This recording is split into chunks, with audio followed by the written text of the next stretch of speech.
नमस्कार दोस्तों, wait glorious academy में आपका स्वागत है, अभिनंदन है। वेट ग्लोरियस एकेडमी आपको आपकी आगामी पशुधन सहायक भर्ती परीक्षा के लिए आपको तैयार करने के लिए प्लेटफॉर्म उपलब्ध करवाएगा। आप वेट ग्लोरियस एकेडमी को प्ले स्टोर से डाउनलोड कर सकते हैं और अगर आपको डाउनलोड करने में कोई भी अगर आपको टेक्निकल मिस्टेक या कोई भी प्रॉब्लम अगर आती है तो आप हमारे हेल्पलाइन नंबर 8854881088 पर कॉल करके आप कोई भी टेक्निकल अगर आपको एरर लगती है तो इस नंबर पर आप कांटेक्ट कर सकते हैं। और वेट ग्लोरियस एकेडमी ऐप जो है वो आप डाउनलोड करें और हमारे साथ जुड़ें ताकि आपको अपने टाइम का सदुपयोग हो सके और आपकी आगामी प्रतियोगी परीक्षा के लिए आप अपने आप को पूर्णतः तैयार कर सकें। वेट ग्लोरियस एकेडमी की कुछ खास बातें रहेंगी जो आपको अन्य संस्थाओं से, अन्य एकेडमी से आपको अलग करेंगी। इसके अंदर आपको रेगुलर ऑनलाइन क्लासेज मिलेंगी। इसके अलावा हर क्लास का आपको पीडीएफ फॉर्मेट के अंदर आपको उसका पूरा डिस्क्रिप्शन मिलेगा। इसके साथ ही साथ हम आपको जो भी प्रीवियस एग्जाम्स के अंदर आपके क्वेश्चंस आए हैं वो भी हम साथ साथ आपको करवाते जाएंगे हर टॉपिक वाइज। इसके अलावा आपके हर टॉपिक से रिलेटेड जो भी क्वेश्चन बनते हैं, पॉसिबल क्वेश्चन बनते हैं जो एग्जाम में आ सकते हैं, वो सारे क्वेश्चन आपको करवाए जाएंगे यहाँ पर हर चैप्टर के साथ साथ। इसके अलावा चैप्टर कंप्लीट होने के बाद में जब 5-5 चैप्टर का आपको एक 50 क्वेश्चन का आपको सेटअप भी मिलेगा। आपको बीच बीच के अंदर क्वेश्चन और प्रोवाइड करवाए जाएंगे। तो क्वेश्चन बेस्ड आपको ताकि आपको एग्जाम में कोई किसी तरह की कोई प्रॉब्लम नहीं आए, तो क्वेश्चंस आपको बहुत ज़्यादा करवाए जाएंगे। तो ये आपका रेगुलर क्लासेस रहेंगी। मेन चीज़ ये रहेगी हमारे रेगुलर आपकी क्लासेस रहेंगी। आप हमारे कुछ वीडियो जो है वो आपको यूट्यूब पर उपलब्ध रहेंगे। बाकी आप जो है हमारे इस लिंक से आप ले सकते हैं, ऐप से आप ले सकते हैं। मैं doctor Rakesh Kumar Tailor, post graduate in veterinary surgery and radiology from college of veterinary and animal science Bikaner, आपकी क्लासेज वेटनरी सर्जरी की जो मेरे द्वारा ली जाएंगी बिल्कुल रुचिपर तरीके से, जिसके अंदर आपको कोई स्ट्रेस नहीं लेना, बिल्कुल इजी तरीके से आपकी क्लासेस होंगी और आपको हर तरह के पॉसिबल क्वेश्चन जो भी बनते हैं आपके एग्जाम के लिए और हर टॉपिक वाइज आपको बिल्कुल इंटरेस्ट के साथ आपको करवाए जाएंगे। कोई किसी तरह का स्ट्रेस आपको लेने की आवश्यकता नहीं।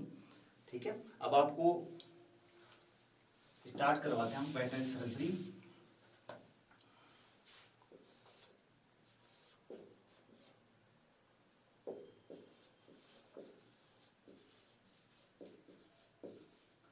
सबसे पहले तो हम देखते हैं कि वेटनरी सर्जरी क्या होती है। तो वेटनरी सर्जरी से पहले अपन देखते हैं कि सर्जरी क्या होती है। कोई भी सर्जरी, ह्यूमन सर्जरी भी हो सकती है और वेटनरी सर्जरी भी। तो जनरल है टर्म है सर्जरी की। सर्जरी क्या होती है? सर्जरी विज्ञान की वह शाखा है, चिकित्सा विज्ञान की वह शाखा है जिसमें बॉडी में कोई भी इंजरी, घाव या विकृति को या तो हाथ के कौशल से या फिर शल्य उपकरणों के उपयोग से उसको सही किया जाता है विकृति को।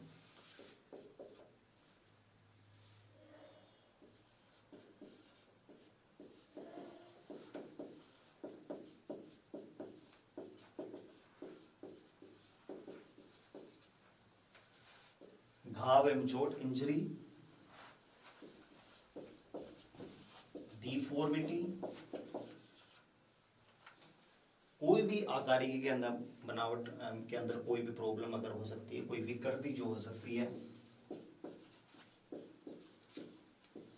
या अन्य कोई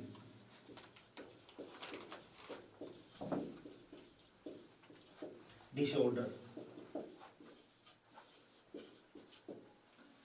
घाव एवं चोट, डिफॉर्मिटी या विकृति या अन्य कोई डिसऑर्डर को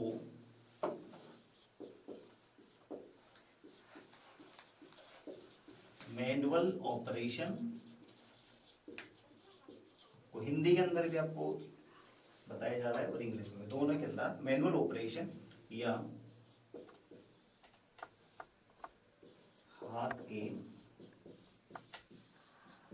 कौशल या शल्य उपकरणों के उपयोग से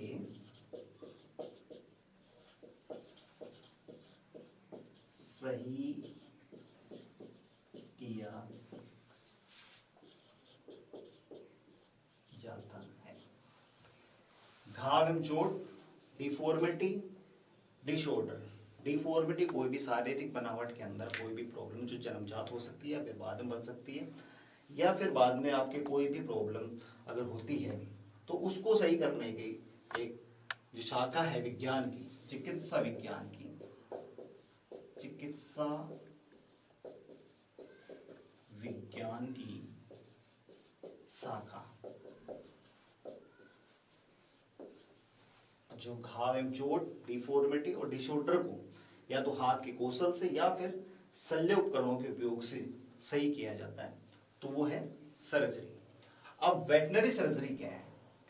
ऐसी सर्जरी जो नॉन ह्यूमन पर, एक सर्जरी जो मनुष्य पर की जाती है वो सर्जरी होती है ह्यूमन सर्जरी, और मनुष्य को छोड़ करके जो भी एनिमल है, चाहे वाइल्ड एनिमल हो जिसके अंदर टाइगर हो सकता है, लायन हो सकता है, या एलिफेंट हो सकता है, या स्नेक हो सकता है, या और भी जो भी आपकी प्रकृति के अंदर आप जाति देखते हो, उसके अंदर जो भी सर्जरी की जाती है उसको अपन वेटनरी सर्जरी कहते हैं। तो ये आपकी एक जनरल डेफिनेशन है आपकी सर्जरी की, बहुत ज़्यादा बड़ी और टिपिकल, और बहुत ज़्यादा आपको याद करने की ज़्यादा आवश्यकता भी नहीं रहेगी इसकी। अब अपन चलते हैं वेटनरी सर्जरी की ऑब्जेक्टिव क्या है, क्या उपयोग है वेटनरी सर्जरी के, क्यों अपन करते हैं वेटनरी सर्जरी, फील्ड के अंदर क्या आवश्यकता पड़ती है, ऐसी क्या कंडीशंस हैं जिनके अंदर अपने को सर्जरी करने की आवश्यकता पड़ती है। तो अपन एक एक ऑब्जेक्टिव, आप चाहे तो स्क्रीनशॉट पे आप ले सकते हैं, बिल्कुल टिपिकल तरीके से लिखा हुआ है।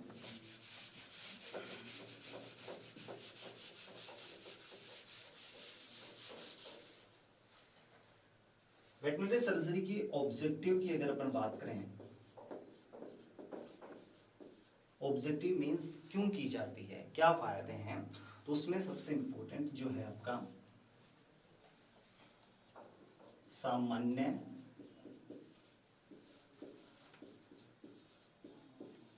कार्य की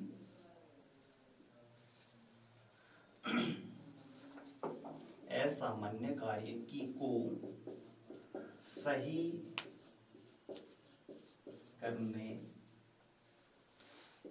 के लिए,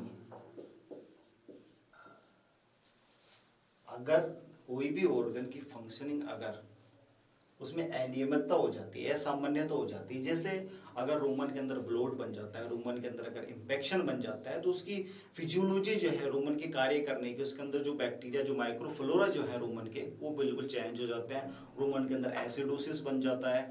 तो उस कंडीशन के अंदर उसको रूमन को ओपन करके उसमें से जो मेटल जमा हुआ है उसको बाहर करके फ्रेश उसके अंदर जो कट है वो डाला जाता है।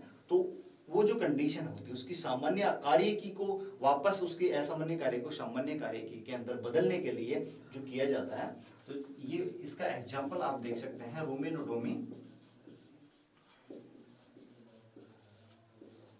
रूमेनोटोमी क्या है कि रूमेनोटोमी बनी है रूमन और ओटोमी, तो जहां पर भी आपका ओटोमी शब्द अगर आपका लग गया इसका मतलब उस ऑर्गन को आप खोल देते हैं। जिस भी और सफिक्स अगर किसी के साथ में ओटो में अगर लग गया उसका मतलब होता है खोलना, ओपन करना।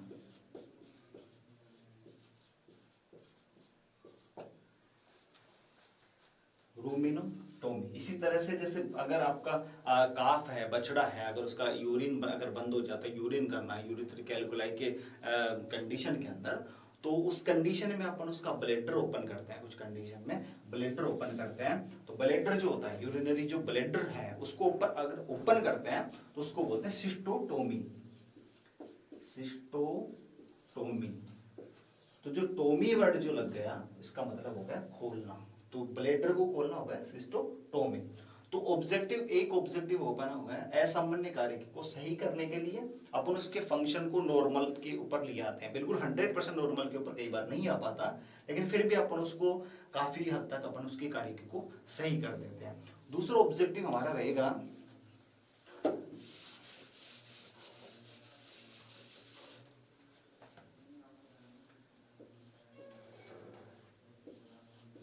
जीवन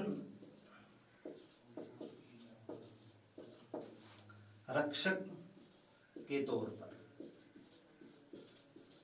कुछ कंडीशन ऐसी बनती है जिनके अंदर एनिमल का जीवन जो खतरे में पड़ जाता है, तो हमें तुरंत आपको सर्जरी करनी पड़ती है। तो ऐसी सर्जरी जीवन रक्षक के तौर पर करते हैं। फॉर एग्जांपल अगर आप देखते हैं कि अगर कोई एनिमल है, उसकी ईसोफेगस के अंदर अगर कोई आलू या कोई फॉरेन बॉडी अगर चला गया, इंफेक्शन चोक बन गया, इस कंडीशन को अपन बोलते हैं चोक।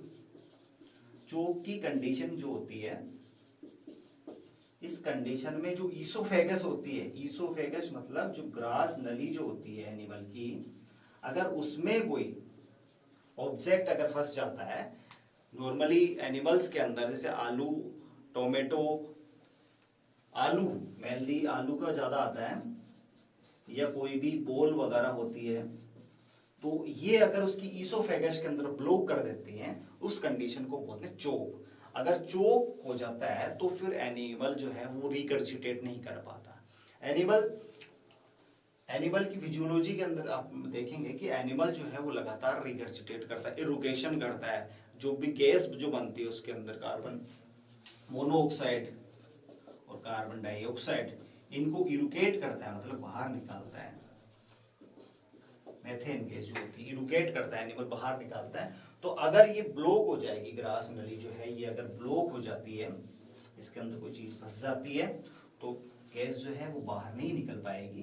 गैस बाहर नहीं निकल पाएगी तो एनिमल के क्या होगा कि जो गैस है वो अंदर ही, बॉडी के अंदर ही एक्यूमुलेट होगी, उसके रूमन के अंदर जमा हो जाएगी। तो इस कंडीशन में रूमन में क्या है, तुरंत ब्लोट बनेगा, गैस बनेगी, रूमन बहुत ज्यादा फूल जाएगा। इस कंडीशन के अंदर अगर रूमन बहुत ज्यादा अगर फूल जाता है तो डायफ्राम के ऊपर बहुत ज्यादा प्रेशर बनता है, डायफ्राम के ऊपर। तो ये कंडीशन ऐसी लाइफ थ्रेटनिंग कंडीशन है, इस कंडीशन के अंदर एनिमल का जीवन जो है वो खतरे में पड़ जाता है। तो आपको इसके लिए सर्जरी करनी पड़ती है ईसोफेगस की। तो आपको जीवन, एनिमल का जीवन बचाने के लिए सर्जरी करनी पड़ती है। आप देख रहे हैं कि सर्जरी क्यों की जाती है, जीवन रक्षक के तौर पर, असामान्य कार्यकी को सही करने के लिए। इसके अलावा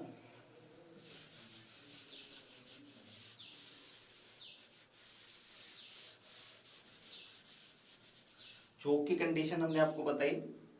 इसके अलावा इंटेस्टाइनल ऑब्स्ट्रक्शन, इंटेस्टाइनल ऑब्स्ट्रक्शन मतलब आंत्रीय अवरोध। अगर आंतों में कोई अवरोध हो जाए, जिस तरह से ग्रास नली के अंदर अवरोध हुआ है, कोई चीज फंस गई है, उसी तरह से अगर इंटेस्टाइन के अंदर, इतनी लंबी इंटेस्टाइन होती है, तो इंटेस्टाइन के अंदर अगर कोई भी अवरोध आ जाए, उसके अंदर भी कोई इंफेक्शन अगर हो जाए, या इंटुससेप्शन हो जाए, वोल्वुलस या इंटेस्टाइन जो है घूम जाए, तो आपका जो भी आप जानवर जो है जो चारा चरता है, वो चारा क्या है कि फिशेस के थ्रू बाहर नहीं निकल पाएगा। जब बाहर नहीं निकल पाएगा तो वो इंफेक्शन हो जाएगा। तो उस कंडीशन में भी एनिमल का जीवन जो है वो खतरे में पड़ जाता है। तो इन कंडीशन को आपको सही करने के लिए आपको इनकी सर्जरी करनी पड़ेगी। इसके अलावा जो है एनिमल को आपको सुंदर बनाने के लिए सर्जरी की जाती है। जैसे कि अगर किसी जानवर के अगर 4 की बजाय 5 टीथ हैं, अगर आप उसकी टीथ को 5 टीथ वाले एनिमल को कोई भी ओनर अगर कोई भी लेके जाता है, उसको खरीदने में उसको दिक्कत करता है, वो नहीं खरीदता 5 टीथ वाले को, तो आपको उस एनिमल को 4 टीथ का ही बनाना है। तो एक जो एक्स्ट्रा टीथ है जिसको बोलते हैं सुपरनुमरेरी टीथ, उसको अगर आपको जो थड़ होता है उसमें 4 की बजाय जो 5 अगर टीथ हो जाए या थड़ हो जाते हैं, उसको हटाने के लिए आपको सर्जरी करनी पड़ती है। तो वो सर्जरी एक तरह से कॉस्मेटिक सर्जरी हो गई। तो कॉस्मेटिक पर्पस के लिए या एनिमल को सुंदर बनाने के लिए।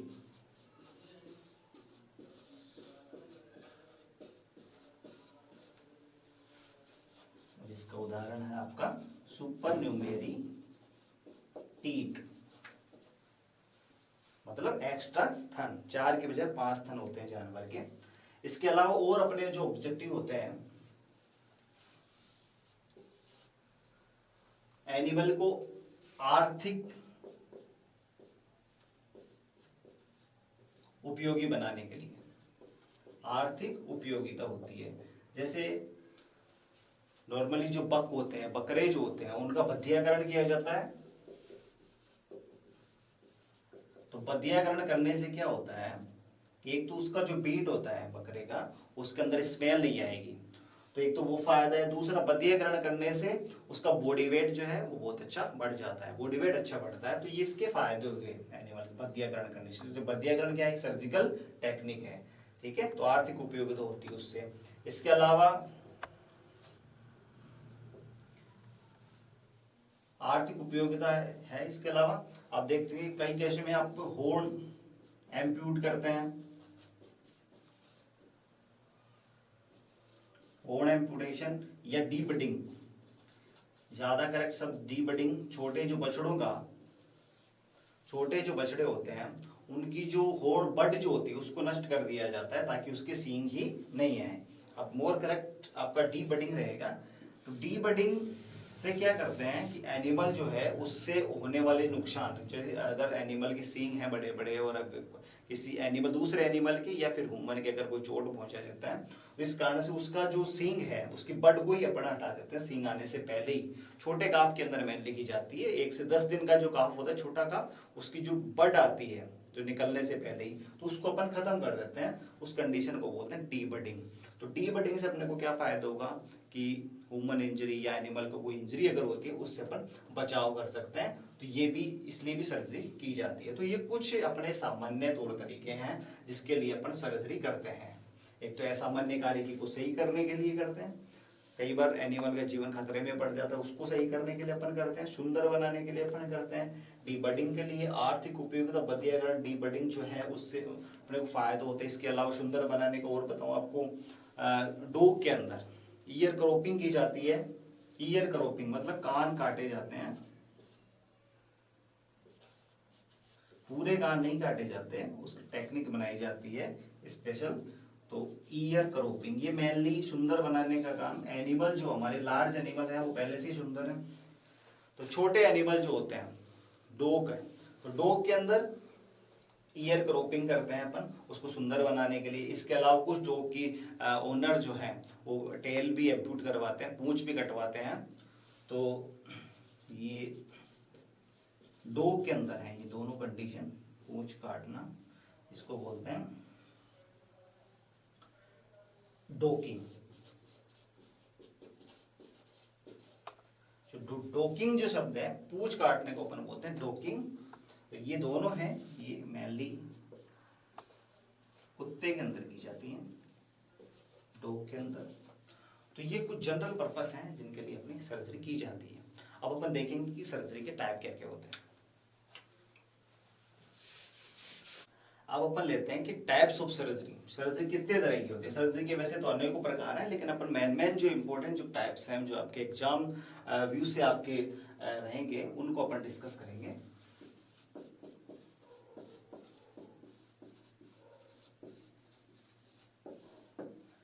सर्जरी जो होती है एक तो अपन एरिया के हिसाब से अगर अपन देखें तो इस हिसाब से 2 तरह की मेन सर्जरी होती है। एक तो होती है आपकी मेजर सर्जरी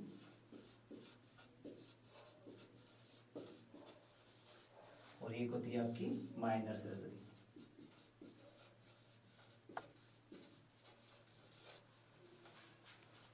मेजर सर्जरी ऐसी होती है जो एक बड़े पार्ट के ऊपर होती है। एक तो जो एरिया होगा वो बड़ा होगा, दूसरा रहेगा कि इसमें टाइम आपका ज्यादा लगेगा, टाइम कंज्यूमिंग होगा, और दूसरी है कि इसमें जान का खतरा भी रहेगा। ठीक है, बड़ा एरिया रहेगा, लार्ज एरिया, ज्यादा समय लगेगा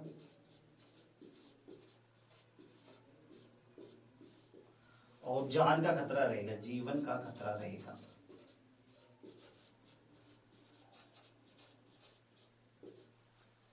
मेजर सर्जरी फॉर एग्जांपल अगर आप देखें जैसे डायफ्रामेटिक हर्निया, डायफ्रामेटिक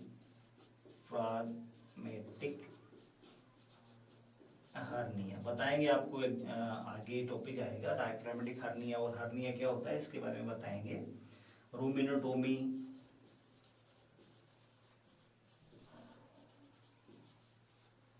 ये ऐसी सर्जरी है जो टाइम कंज्यूमिंग सर्जरी, इसमें ज्यादा टाइम लगेगा, बड़ा एरिया इसके अंदर इन्वॉल्व होता है सर्जरी के अंदर। तो ये मेजर सर्जरी। एक होती है माइनर सर्जरी जिसमें केवल छोटे ऑपरेशन किए जाते हैं। जैसे कि इसकी डेफाइन अगर अपन करें, इसकी डेफिनेशन अगर अपन लें तो ये जो सर्जरी है इसमें स्मॉल एरिया होता है। दूसरा, इसमें समय कम लगेगा।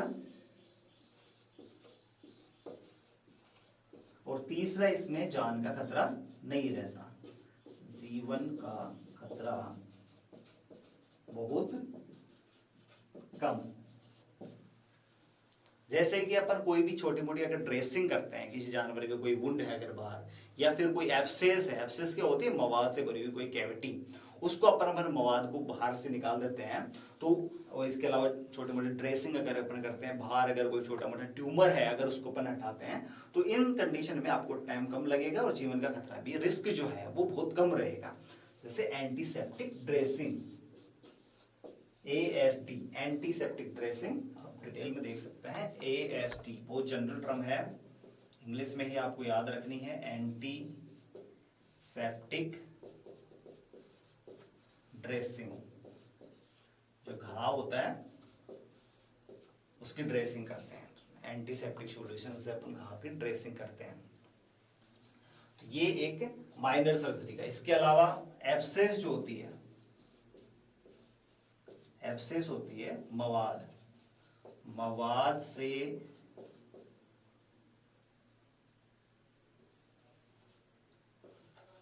भरी हुई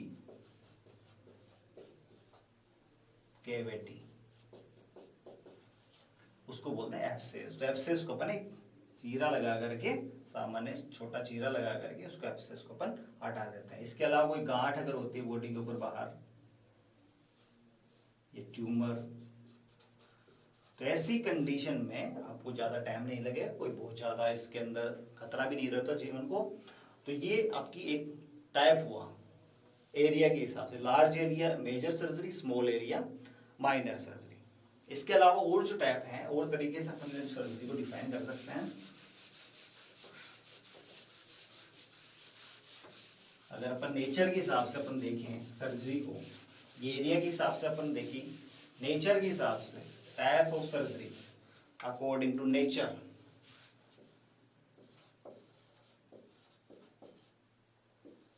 नेचर के आधार पर,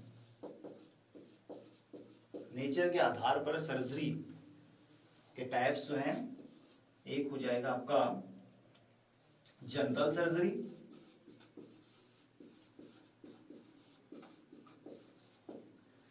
एक हो जाएगा एक्सटायरपेटिव सर्जरी,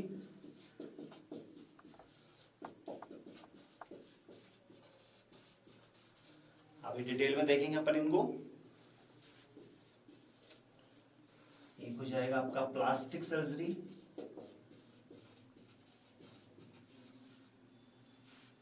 एक हो जाएगा आपका रिप्लेसमेंट सर्जरी,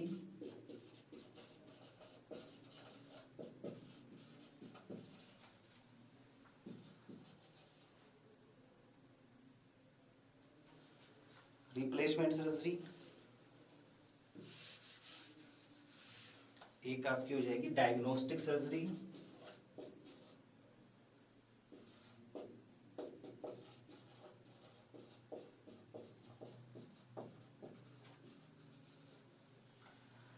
जैसा कि इनके नाम के अंदर ही इनके डेफिनेशन छुपी हुई है, वो एक एक अपन देखते हैं। जनरल सर्जरी क्या होती है?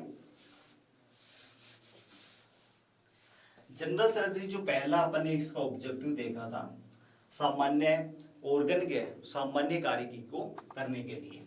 अगर कोई ऑर्गन जो है अगर असामान्य कार्य की चल रही है, तो उसको सामान्य उसकी नॉर्मलिस्ट के ऊपर अगर अपन लेकर आ जाते हैं, तो उसके लिए जो सर्जरी की जाती है उसको अपन जनरल सर्जरी कहते हैं। जनरल सर्जरी की सब स्पष्ट जो खास बात यह है कि इसमें उस अंग का या उसका कोई न तो कोई पार्ट उसमें ऐड करते हैं, न उसका कोई पार्ट अपन हटाते हैं।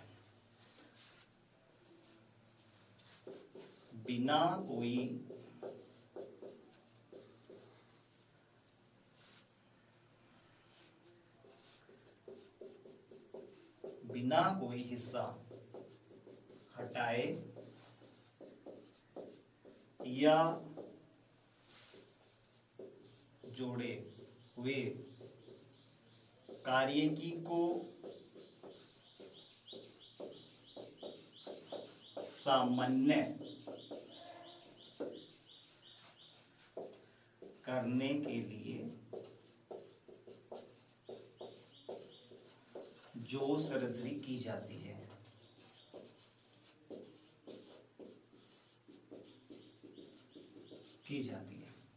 कारीगी को सामान्य करने के लिए, उसका फंक्शनिंग को नॉर्मल करने के लिए। इसीलिए इसको अपन बोलते हैं रीस्टोर, वापस स्टोर किया जाता है उसकी फंक्शनिंग को, रिस्टोरेटिव सर्जरी। जनरल सर्जरी का ही दूसरा नाम है रिस्टोरेटिव सर्जरी।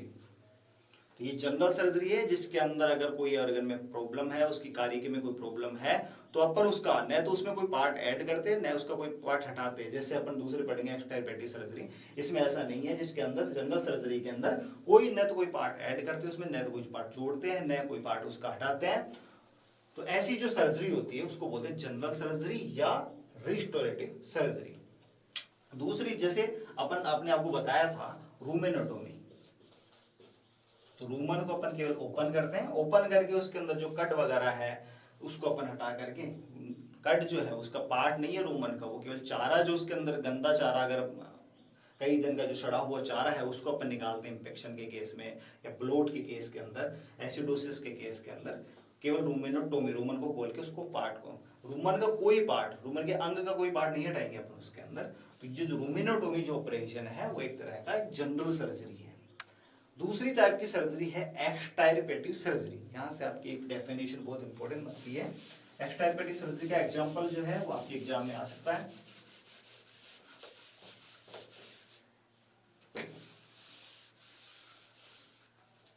एक्सटायरपेटिव सर्जरी के अंदर जो भी डिजीज पार्ट है या डिजीज अंग है, डिजीज पार्ट,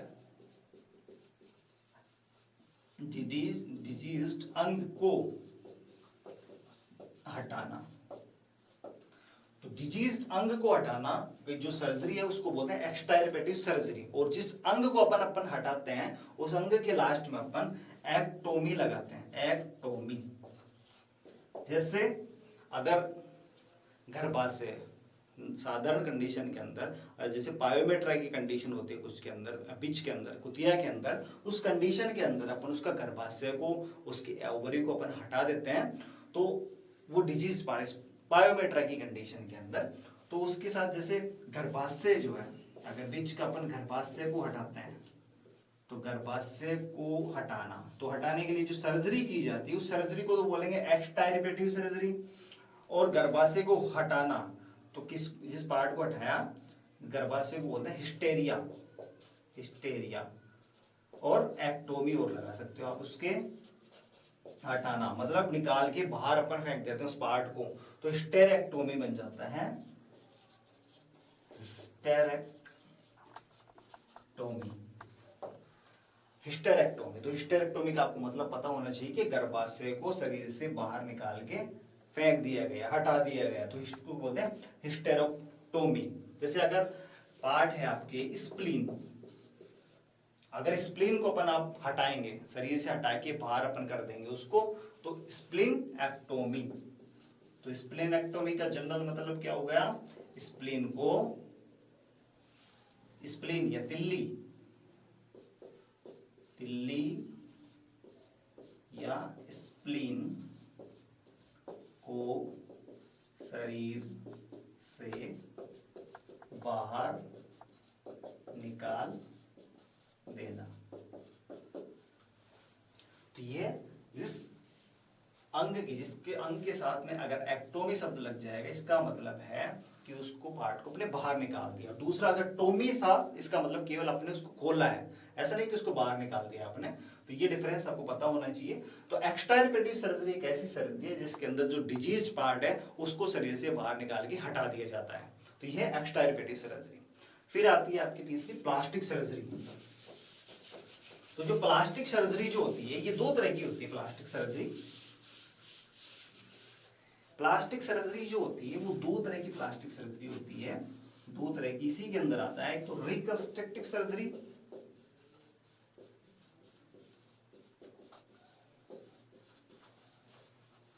और एक होती है कॉस्मेटिक सर्जरी। मेनली जो प्लास्टिक सर्जरी का जो उद्देश्य होता है वो एनिमल को स्मार्ट बनाने के लिए ही होता है। शल्य क्रिया ऐसी शल्य क्रिया जिसके अंदर एनिमल के शारीरिक अंग, मुख्यतः फेस, ह्यूमन के अंदर फेस के लिए आती है। अगर किसी का फेस खराब होता है, नाक की साइज में कोई अंतर होता है, तो उसको प्लास्टिक सर्जरी करके सही किया जाता है। एनिमल साइंस के लिए प्लास्टिक सर्जरी दो तरह की होती है, रिकंस्ट्रक्टिव सर्जरी और कॉस्मेटिक सर्जरी। तो कॉस्मेटिक सर्जरी जो है लार्ज एनिमल के अंदर बहुत कम की जाती है, स्मॉल एनिमल के अंदर की जाती है कॉस्मेटिक सर्जरी। जैसे डॉग के अंदर, जैसे डॉग के ईयर, अगर अपन कुछ ओनर इस चीज के शौक होते हैं कि उनके जो कान हैं उनके कुत्ते के बिल्कुल स्ट्रेट खड़े रहें बिल्कुल, तो इस तरह से जो की जाती है उनकी पसंद के लिए, उनको अच्छा स्मार्ट दिखने के लिए जो सर्जरी की जा रही है वो कॉस्मेटिक सर्जरी है। एग्जांपल है इसका ईयर क्रॉपिंग। और कुछ लोग जो है उसकी टेल को, उसकी पूंछ को भी हटवा लेते हैं, कुत्ते की पूंछ को हटवा लेते हैं, तो उसको बोलते हैं टेल डोकिंग। डोकिंग उसको बोलते हैं। तो डोकिंग शब्द आपको पता होना चाहिए, पूंछ को हटाना, पूंछ को हटाने को अपन बोलते हैं डोकिंग, और ईयर का रोकिंग। तो ये दो है। कॉस्मेटिक सर्जरी डिफरेंशिएट हो जाएगी आपकी, ये पार्ट है प्लास्टिक सर्जरी का। इसके अलावा एक होती है रिकंस्ट्रक्टिव सर्जरी।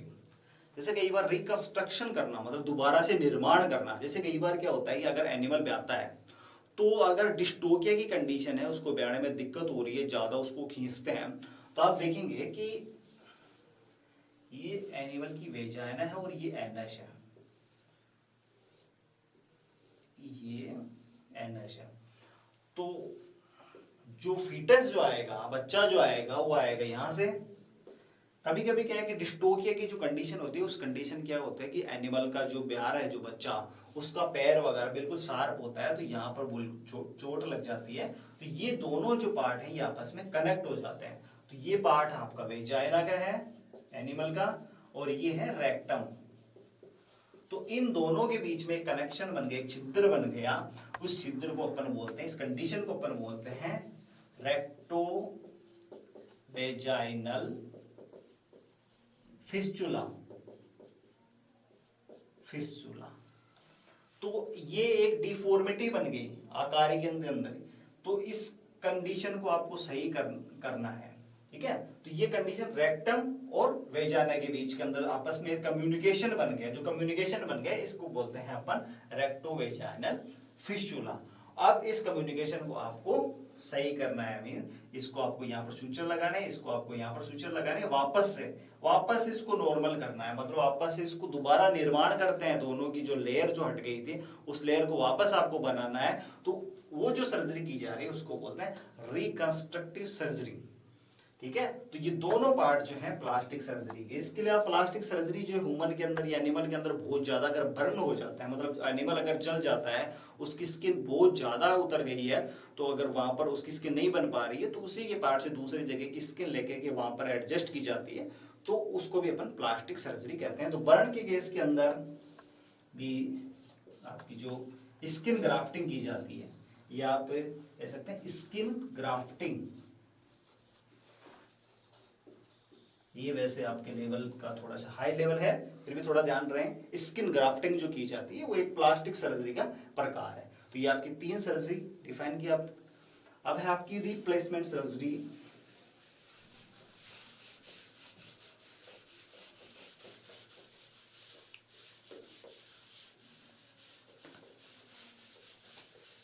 रिप्लेसमेंट सर्जरी एक ऐसी सर्जरी होती है जिसमें अगर कोई पार्ट डिजीज पार्ट है तो उसकी जगह कोई दूसरा पार्ट उसी के बॉडी का, या फिर दूसरा जो आर्टिफिशियल, जो नॉन लिविंग हो सकता है, नॉन लिविंग या लिविंग,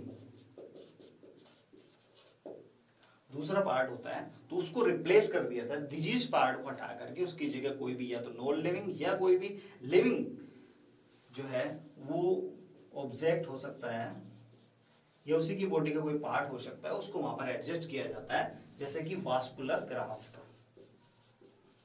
वास्कुलर ग्राफ्ट, तो वास्कुलर ग्राफ्ट, वास्कुलर का मतलब होता है अपन ब्लड सप्लाई से, ब्लड सप्लाई, खून की जो सप्लाई होती है। वास्कुलर जहां भी शब्द आता है उसका मतलब होता है वेसल्स, खून की सप्लाई जो होती है ऑर्गन्स को।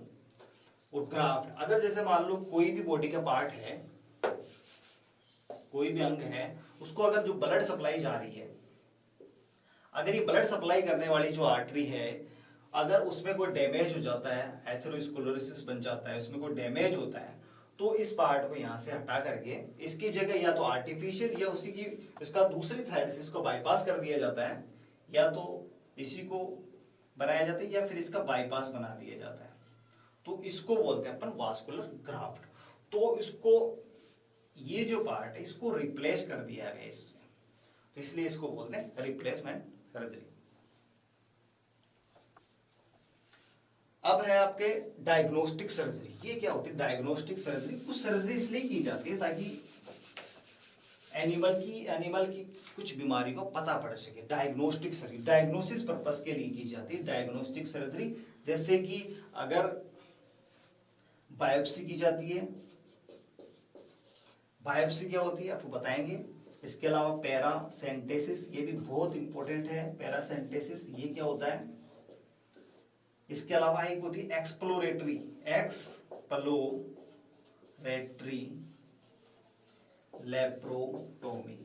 ये शब्द जो है वो आपके आगे भी हर जगह आएंगे, तो इनका मतलब आपको समझना बहुत जरूरी है। लेप्रोटोमी और एक्सप्लोरेटरी लेप्रोटोमी। एक्सप्लोर का मतलब होता है किसी चीज को खोजना, और लेप्रोटोमी जो होता है, लेप्रोटोमी देखिए इसमें देख लिया कि टोमी शब्द लग रहा है यहाँ पर, मतलब खोलना। और जो लेप्रो जो शब्द होता है तो जो लेप्रो शब्द होता है वो होता है एब्डोमिनल केविटी को। एब्डोमिनल केविटी जो होती है इसको खोलना। बॉडी में 3 कैविटी होती है, आपको पता होना चाहिए। बॉडी के अंदर 3 कैविटी, आपका बेसिक भी रहेगा इससे। 3 कैविटी रहेंगी आपके बॉडी में मेन। एक तो होता है थोरैक्सिक कैविटी, अपना ये जो पार्ट है डायफ्राम से ऊपर वाला जो पार्ट है, ये जो पार्ट है वो थोरैक्सिक कैविटी का भाग है। दूसरा जो होता है थोरैक्सिक कैविटी से जो नीचे वाला पार्ट, जो पेट का पार्ट जो है, उसको बोलते हैं एब्डोमिनल कैविटी, जिसमें एब्डोमिनल ऑर्गन रहते हैं, एब्डोमिनल कैविटी। और तीसरा जो नीचे अपना हिप्स का जो पार्ट होता है उसको बोलते हैं अपन पेल्विक कैविटी। तो कुछ ऑर्गन जो होते हैं वो आपके थोरैक्सिक कैविटी में होते हैं। जैसे थोरैक्सिक कैविटी में जो ऑर्गन्स आपके आते हैं, एक तो आता है आपका हृदय और एक आता है आपके फेफड़े एनिमल के। और जो एब्डोमिनल कैविटी है इसके अंदर आपके डाइजेस्टिव पार्ट्स जो रूमन, रेटिकुलम, ओमेजम, एबुमेजम, वो मेनली एब्डोमिनल कैविटी में। तो एब्डोमिनल कैविटी को जैसे अगर एनिमल की बॉडी के अंदर कोई फॉरेन बॉडी अगर है उसको खोजने के लिए अपन रूमिनोटोमी करते हैं। एक तरह से वो क्या है लेप्रोटोमी। तो एब्डोमिनल कैविटी को आप अगर खोलते हैं तो उसको बोलते हैं लेप्रोटोमी। और एक्सप्लोरेटरी मतलब उसमें कोई चीज खोजने के लिए, मतलब कोई अगर फॉरेन बॉडी है या और कोई अगर इंटेस्टाइन का अवरोध है, आंतों का अवरोध है कि तो कहाँ पर बना हुआ है, तो आप उस एब्डोमिनल कैविटी को आपके खोल कर ही आप पता करेंगे कि उसमें अवरोध कहाँ पर है। तो इस पर्पस के लिए, डायग्नोसिस के लिए जो की जा रही है, तो उस सर्जरी को अपन बोलते हैं डायग्नोस्टिक सर्जरी। फॉर एग्जांपल क्या है? Exploratory laparotomy. लेप्रो का मतलब होता है एब्डोमिनल कैविटी और ओटोमी का मतलब आपको बताया खोलना। तो एब्डोमिनल कैविटी को खोलना, ठीक है। दूसरा एक होता है बायोप्सी। ये क्या होती है बायोप्सी? ये मेनली ह्यूमन बीइंग के अंदर ज्यादा होती है बायोप्सी।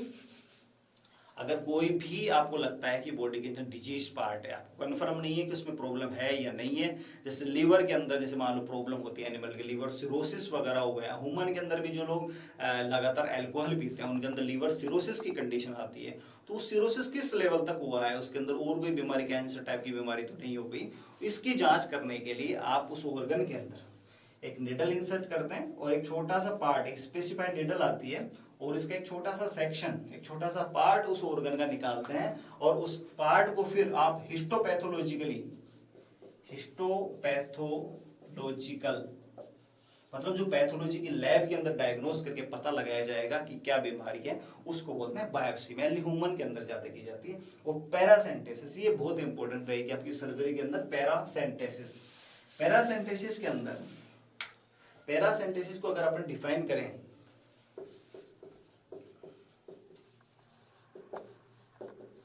पैरासेंटेसिस ये बहुत इंपॉर्टेंट पार्ट है। पैरासेंटेसिस, इस पैरासेंटेसिस के अंदर अपन क्या करते हैं, या तो कोई बॉडी कैविटी होती है या आपकी कोई भी आउटर ग्रोथ होती है, बॉडी के बाहर अगर कोई भी ग्रोथ होती है, उसके अंदर अपन क्या करते हैं, एक निडल से, निडल पेनिट्रेट करते हैं, उसमें पेनिट्रेट करके फ्लूइड निकालते हैं, उसमें जो भी फ्लूइड है, फ्लूइड निकाल कर जांचना। बॉडी कैविटी जैसे आपको बताया, थोरैक्स कैविटी है, एब्डोमिनल कैविटी है, उसके अंदर आपको कई बार निडल डाल करके और आपको जो फ्लूइड है उसके अंदर, उस फ्लूइड को चेक करते हैं और फिर फ्लूइड का कलर देखते हैं, उसकी डेंसिटी देखते हैं, उसको लैब के अंदर उसमें माइक्रोबायोलॉजिकल कोई भी अल्टरेशन है उसको अपन देखते हैं। या अगर बॉडी के बाहर अगर कोई कई बार गांठ बन जाती है, अब इस गांठ के अंदर क्या है, इस गांठ के अंदर मवाद भी हो सकते हैं, इस गांठ के अंदर सीरम भी हो सकता है, इस गांठ में ब्लड भी हो सकता है, तो आपको कैसा पता पड़ेगा कि इसके अंदर ब्लड है? तो आप क्या करते हैं कि एक निडल लेते हैं, जनरल कंडीशन में, आप फील्ड कंडीशन में भी आप बहुत कर सकते हैं इस कंडीशन को। एक 16 गज की निडल आप लेंगे और 16 गज की निडल को आप इस ग्रोथ के अंदर आप डाल लेंगे। अगर आपको ब्लड आता है तो आप इमेजिन करेंगे कि ये ब्लड जो है, आप आगे पढ़ेंगे, हीमेटोमा की कंडीशन बनती है। और अगर ये बिल्कुल हार्ड ग्रोथ है, इसमें से कोई ब्लड भी नहीं आता ज़्यादा, या और भी कोई पश वगैरह नहीं आती, तो अपन उसको समझते हैं कि वो एक ट्यूमर है। और अगर इसके अंदर से, अगर इस निडल के अंदर से अगर पस आती है, मवाद अगर आती है, तो अपन मानते हैं कि ये जो कैविटी है ये क्या है, एब्सेस है। तो ये 2-3 कंडीशन जो हैं इनको डिफ्रेंशिएट, कि एब्सेस क्या है, हीमेटोमा है या गांठ है, इस कंडीशन को डिफ्रेंशिएट करने के लिए अपन पैरासिंथेसिस करते हैं। पैरासिंथेसिस में क्या करते हैं, एक लंबी निडल लेते हैं 16 गोज की और उसको अपन इंसर्ट करते हैं। अगर बॉडी कैविटी में देखना हो तो बॉडी कैविटी के अंदर, या फिर आउटर अगर ग्रोथ हो बॉडी के बाहर कोई भी ट्यूमर या फिर हीमेटोमा या फिर एब्सेस, उसको डायग्नोज करने के लिए अपन पैरासिंथेसिस करते हैं।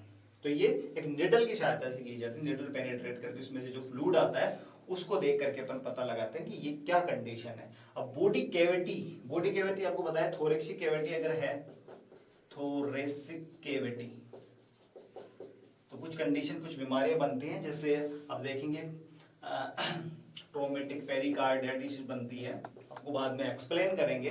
तो इस कंडीशन में जो थोरैक्सिक कैविटी के अंदर अगर आपने पैरासिंथेसिस किया, अगर आपने निडल डाली और उसमें से जो फ्लूइड अगर आप बाहर निकाल रहे हैं, तो इस कंडीशन को, थोरैक्सिक कैविटी की अगर पैरासिंथेसिस करते हैं तो इस कंडीशन को आप बोल देंगे थोरैको, केवल इसका नाम थोरैक्सिक से थोरैको लिया और इससे सेंटेसिस शब्द ले लिया आपने, तो ये कंडीशन हो गई थोरैकोसेंटेसिस।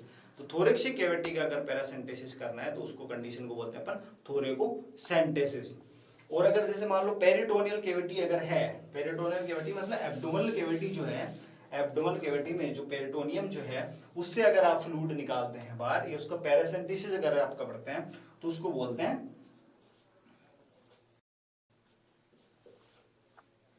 पेरिटोनियल पैरासिंथेसिस।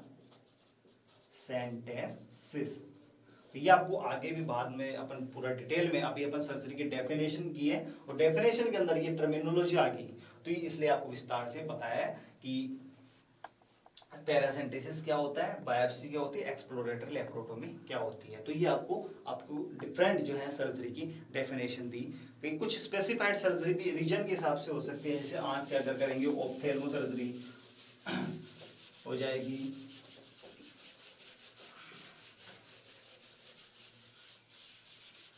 अब ये सर्जरी जो थी वो नेचर के हिसाब से थी। और दूसरे टाइप जो है अगर अपन लें कि कौन से किस तरह के जो है आपके इंस्ट्रूमेंट यूज हो रहे हैं सर्जरी के अंदर, एक तो जनरल इंस्ट्रूमेंट आपकी सर्जरी के अंदर सिंपल आप जानते हैं कैंची आएगी जिसको सीजर बोलते हैं, सीजर, इसके अलावा बीपी ब्लेड, हैंडल, फोर्सेप। अगर ये जनरल जो आपके इंस्ट्रूमेंट अगर काम में आ रहे हैं तो उसको बोलते हैं अपन जनरल सर्जरी, सामान्य सर्जरी। सामान्य इंस्ट्रूमेंट काम में आ रहे हैं तो उसको बोलते हैं सामान्य सर्जरी। और अगर एक होती है माइक्रो सर्जरी, इसके अंदर बिल्कुल छोटे इंस्ट्रूमेंट अपन काम में लेते हैं ताकि कम से कम टिश्यू का डैमेज हो, जिनकी पावर बहुत ज्यादा होती है, मैग्निफिकेशन दिखाई बहुत मोटे देंगे लेकिन वो होते छोटे हैं, तो उसको बोलते हैं अपन माइक्रो सर्जरी। इसके अलावा एक होती है इलेक्ट्रो सर्जरी, इलेक्ट्रो सर्जरी, तो ये केवल डेफिनेशन है, कोई खास नहीं है। जिसके अंदर इलेक्ट्रिसिटी को काम में लिया जाता है उसको बोलते हैं इलेक्ट्रो सर्जरी। इसके अलावा जो इंपॉर्टेंट आपके आएगी वो है क्रायो सर्जरी, ये बहुत इंपॉर्टेंट है। इसके अंदर क्रायो सर्जरी, इसके अंदर क्या क्रायो, क्रायो का मतलब होता है बहुत ठंडा। जैसे आपने फील्ड में अगर आपको काम लिया है, अगर आपने काम किया है फील्ड के अंदर, जो लिक्विड नाइट्रोजन से भरा हुआ जो आपका ये जो उपकरण आता है जिसको अपन बोलते हैं, जो कि आर्टिफिशियल इंसेमिनेशन के अंदर आपको काम आता है, तो उसको बोलते हैं क्रायोजन। तो क्रायो का मतलब ये होता है बहुत ठंडा। तो क्रायो सर्जरी का मतलब बहुत ही ठंडा आप कोई भी आप ऑब्जेक्ट काम में लेंगे, जैसे आप लिक्विड नाइट्रोजन, इसके अंदर लिक्विड नाइट्रोजन है क्रायोजन के अंदर। इसी तरह से क्रायो सर्जरी के अंदर भी आप लिक्विड नाइट्रोजन को काम में लेते हैं। तो लिक्विड नाइट्रोजन काम में लेकर के कोई भी, जैसे मान लो डिजीज अगर पार्ट है बिल्कुल जिसका कोई मतलब नहीं है, तो उस पार्ट को बिल्कुल ठंडा होता है तो वो पार्ट जो है उसको हटा देते हैं अपन लिक्विड नाइट्रोजन के। तो लिक्विड नाइट्रोजन का उपयोग कौन सी सर्जरी में आएगा, क्रायो सर्जरी के अंदर आएगा। ठीक है, एक आपको होता है क्रायो सर्जरी। क्रायो सर्जरी के अंदर अपन लिक्विड नाइट्रोजन गैस काम में लेते हैं। लिक्विड नाइट्रोजन से अपन कोई भी जो डिजीज पार्ट है बॉडी का उसको अपन हटा देते हैं। इसके अलावा क्रायो सर्जरी के अलावा जो अपने पास आती है वो एक आती है लेजर सर्जरी। केवल नाम आपको याद रखना, लेजर सर्जरी, जो लेजर बीम्स की सहायता से की जाती है। इसके अलावा एक आती है माइक्रो, जिसके अंदर अल्ट्रासोनिक सर्जरी होती है, जिसके अंदर अल्ट्रासोनिक सर्जरी, जिसके अंदर हाई फ्रीक्वेंसी की आवृत्ति की तरंगे काम में ली जाती हैं। तो केवल इसका नाम याद रखना आपको। इसके अंदर केवल आपका क्रायो सर्जरी इंपॉर्टेंट है, जिसके अंदर आपका लिक्विड नाइट्रोजन काम में ली जाती है। और अगर सामान्य सर्जरी के उपकरण अगर काम में लिए जा रहे हैं तो ऐसी सर्जरी बोलते हैं जनरल सर्जरी। तो ये सर्जरी के टाइप जो हैं वो आपने कौन से इंस्ट्रूमेंट काम में लिए हैं उस इंस्ट्रूमेंट के हिसाब से हैं। और ये जो है ये प्रकृति के हिसाब से है, और एक अपने लिया था रीजन के हिसाब से, मेजर सर्जरी और एक माइनर सर्जरी। और दूसरे हैं टाइप, जिसमें जनरल सर्जरी जिसके अंदर उसके नॉर्मल फंक्शनिंग बनाते हैं, एक्सटायरपेटरी सर्जरी जिसके अंदर डिजीज पार्ट को अपन बॉडी से हटा देते हैं, एक प्लास्टिक सर्जरी जिसके अंदर एनिमल को इसके दो टाइप हैं, कॉस्मेटिक सर्जरी और रिकंस्ट्रक्टिव सर्जरी। कॉस्मेटिक सर्जरी में अपन एनिमल को सुंदर बनाने की कोशिश करते हैं, और रिकंस्ट्रक्टिव सर्जरी के अंदर अगर कोई भी डिफॉर्मिटी बन जाती है तो उसको सही करते हैं अपन।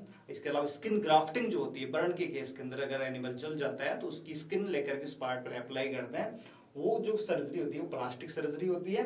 रिप्लेसमेंट सर्जरी, इसमें जो नॉर्मल अगर एबनॉर्मल जो पार्ट है उसको हटा करके दूसरे लिविंग और नॉन लिविंग कोई भी ऑब्जेक्ट हो सकती है उससे अपन उसको रिप्लेस कर सकते हैं। और एक होती है डायग्नोसिस के अंदर जो सर्जरी होती है उसको बोलते हैं डायग्नोस्टिक सर्जरी। ये आपकी सर्जरी के टाइप है। अब आप इसमें क्या पॉसिबल क्वेश्चन बनते हैं इस चैप्टर के अंदर वो आपको बताते हैं।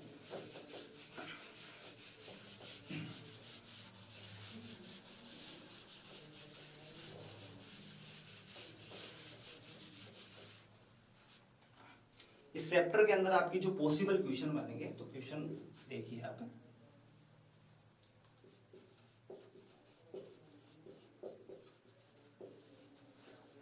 रूमेनोटॉमी एक प्रकार की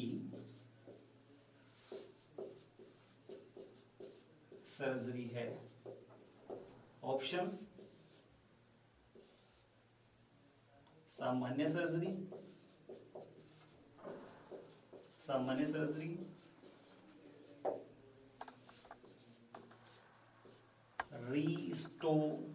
रिस्टोरेटिव सर्जरी,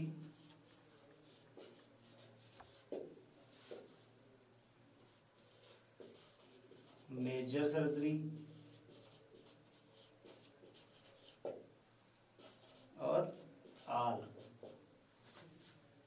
तो रूमेनोटॉमी किस तरह की सर्जरी है, तो उसका ऑप्शन आपके पास सामान्य सर्जरी है या general surgery, restorative surgery, major surgery या ऑल। तो इसका आंसर ऑल। मैंने देखा जनरल सर्जरी जो थी इसके अंदर एक तो उसकी नॉर्मल फंक्शनिंग को आप नॉर्मल कर रहे थे। रिस्टोरेटिव उसके जो फंक्शन जो थे उसको आप दोनों सेम नेम है, जनरल सर्जरी और सामान्य सर्जरी एक ही तरह के नाम है। और मेजर सर्जरी में इसमें टाइम कंज्यूमिंग है, रिस्क रहता है और बड़े एरिया के ऊपर होती है, इसलिए इसको अपन मेजर सर्जरी कहते हैं। तो ये एक आपका रूमेटोमी किस तरह की सर्जरी है, ये आप क्वेश्चन याद रखें।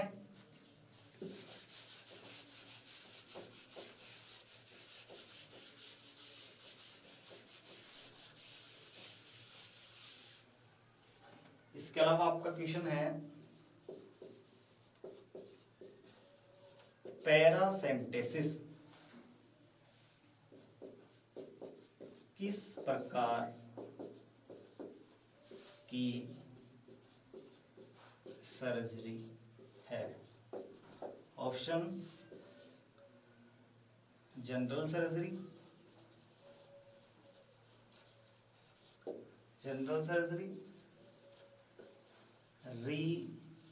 रिकंस्ट्रक्टिव सर्जरी, डायग्नोस्टिक सर्जरी या फिर ऑल। अब ये ऑल देख करके सारे लोग ऑल मत करना, इसके अंदर देखिए पैरासेंटिस थी क्या, पैरासेंटिस के ऊपर एक निडल लेकर के और बॉडी कैविटी के अंदर या फिर कोई भी जो आउटग्रोथ थी उसके अंदर पंक्चर करके उसमें से जो फ्लूइड लेता है उसको अपन डायग्नोस करते हैं, केवल इतना सा है। अब इसमें आपको कोई भी रिकंस्ट्रक्शन नहीं करना, कोई भी सूचर नहीं लगाने, कुछ भी नहीं करना। तो इस तरह से ये दोनों जो है पैरासेंटिसिस जो है वो एक तरह से डायग्नोसिस के लिए डायग्नोस किया जाता है कि वो किस तरह की आउटग्रोथ है, उसमें हीमेटोमा, उसमें ब्लड है या एब्सेस है, पस है या वो ट्यूमर टाइप की है, तो उसको डायग्नोस करने के लिए किए जाते हैं। तो पैरासेंटिसिस जो है वो एक तरह से अपनी डायग्नोस्टिक सर्जरी है।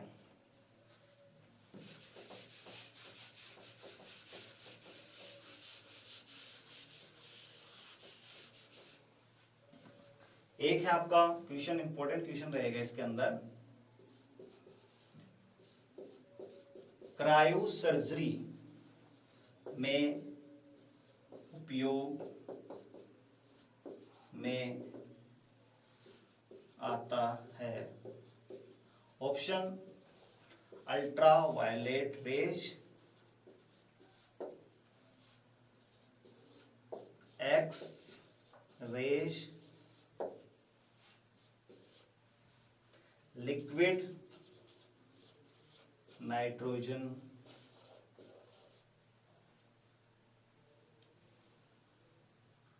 या फिर ऑल।